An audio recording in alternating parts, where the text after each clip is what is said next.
Hola dentista, no dejes a tu paciente con bruxismo sufriendo sin tratamiento. No sé si lo sabes, pero el bruxismo ya no se considera una parafunción. Cuando hablamos de bruxismo nocturno o bruxismo del sueño, esto está relacionado con la calidad del sueño de tu paciente, que es diferente de un apretamiento diurno, que aún puedes decir que es una parafunción diurna. Ahora, cuando hablamos de bruxismo del sueño, necesito tener mucho más que ajustar contactos, que mejorar la oclusión o entregar una placa oclusal al paciente.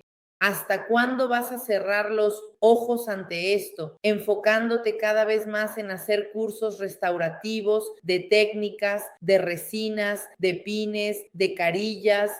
Sé que esto es muy importante saber hacer un canal en sesión única y hacer cualquier otra técnica, sí, es importante, pero el bruxismo viene primero. Antes de eso, antes de que mejores técnicamente, necesitas tener una base y comprensión del origen del problema que sufre tu paciente.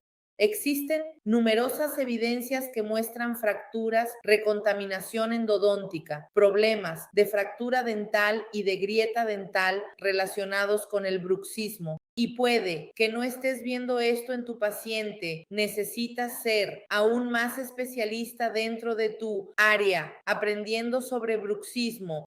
Entonces no sirve de nada hacer cursos puntuales de técnica todo el tiempo sin saber sobre bruxismo. ¿Sabes por qué? Vas a tener tus restauraciones fallando, vas a tener problemas con tus procedimientos. Especialista en prótesis, periodoncia, maestra en ciencia de materiales, doctora en dentística y muchos problemas de restauración fallando antes de entender el bruxismo. Entonces quiero que te destaques en tu especialidad a través del entendimiento de que es posible tratar a un paciente con bruxismo. Entonces, si quieres saber más sobre estos contenidos, comienza a seguirme y compártelo con más dentistas.